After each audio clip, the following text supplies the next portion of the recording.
Programming నేర్చుకునే వాళ్ళు చాలామంది ఈ టాపిక్లో కన్ఫ్యూజ్ అవుతారు. ఈ ఒక్క వీడియోతోటి 100% క్లారిటీ అయితే వస్తుంది. నెస్టెడ్ లూప్స్ అంటే ఏంటో ఒకసారి డెఫినేషన్ చూద్దాం. A loop inside another loop is known as nested loop. అంటే ఒక లూప్ లోపల ఇంకొక లూప్ ఉంటే దాన్ని నెస్టెడ్ లూప్ అంటారు. అదే నెస్టెడ్ ఫర్ లూప్ అంటే ఒక ఫర్ లూప్ లోపల ఇంకొక ఫర్ లూప్ ఉంటే దాన్ని నెస్టెడ్ ఫర్ లూప్ అంటారు. దీన్ని ఒక రియల్ లైఫ్ ఎగ్జాంపుల్ తోటి సింపుల్గా అర్థం చేసుకుందాం. ఇమాజిన్ అమ్మ ఒక 3 ప్లేట్స్కి చపాతీ ప్రిపేర్ చేయాలి అండ్ ఈచ్ ప్లేట్స్కి 2 చపాతీస్ ఉండాలి. అంటే ఇక్కడ ప్లేట్ 1లో 2 చపాతీస్ అండ్ ప్లేట్ 2లో 2 చపాతీస్ అండ్ ప్లేట్ 3లో 2 చపాతీ. అంటే ఒక ప్లేట్ కంప్లీట్ అయిపోయిన తర్వాత మాత్రమే నెక్స్ట్ ప్లేట్కి వెళ్ళాలి. Like plate 1, plate 2, plate 3. And దీనికి ఇప్పుడు కోడ్ చూద్దాం. సో ఇప్పుడు ఫర్ ప్లేట్ ఇన్ రేంజ్ 1,4 అనేది అవుటర్ లూప్ అండ్ రేంజ్లో మనం స్టార్ట్ ఎండ్ అనేవి ఇస్తాము. ఎందుకంటే మనకి లూప్ అనేది 3 టైమ్స్ రిపీట్ అవ్వాలి. అండ్ మనకి తెలుసు స్టార్ట్ అనేది 1, ఎండ్ అనేది 4.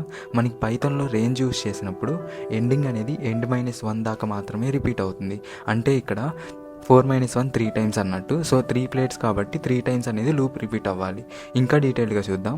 ఫర్ లూప్ ఫస్ట్ ఇటరేషన్లో ప్లేట్ 1 అనేది ఉంటుంది. సో లోపలికి వెళ్తుంది అండ్ ఇక్కడ ప్రింట్ ప్లేట్ 1 అని చెప్పేసి ప్రింట్ అవుతుంది. అండ్ నెక్స్ట్ మనకి ఇన్నర్ లూప్ ఉంది అండ్ దీని రేంజ్ వచ్చేసరికి 1 నుంచి 3 దాకా తీసుకున్నాం. సో ఎండింగ్ అనేది n-1 దాకా అంటే 3 - 1 2 టైమ్స్ అన్నమాట. సో మనకి 2 చపాతీస్ కాబట్టి ఇన్నర్ లూప్ అనేది 2 టైమ్స్ ఇటరేట్ అవ్వాలి. అండ్ ఇన్నర్ లూప్లో ఫస్ట్ ఇటరేషన్లో చపాతీ వాల్యూ 1 అనేది ఉంటుంది అండ్ లోపలికి వెళ్తుంది అండ్ దెన్ చపాతీ 1 అని ప్రింట్ అవుతుంది. అండ్ నెక్స్ట్ ఇన్నర్ లూప్ అనేది సెకండ్ ఇటరేషన్ అగైన్ లోపలికి వెళ్ళి చపాతీ 2 అని ప్రింట్ అవుతుంది. సో మనకి ఫైనల్గా 2 టైమ్స్ అనేది అవుట్పుట్ వస్తుంది like chapati 1 and chapati 2. So finally first outer loop and inner loop అనేది కంప్లీట్ అయ్యేసరికి ప్లేట్ 1 చపాతీ 1 చపాతీ 2 అని ప్రింట్ అవుతుంది. So once plate 1 inner loop complete అయ్యాక అవుటర్ లూప్కి వెళ్తుంది అండ్ ప్లేట్ 2 యొక్క inner loop outer loop execute అయ్యి మళ్ళీ ప్లేట్ 3 కూడా అవుతుంది.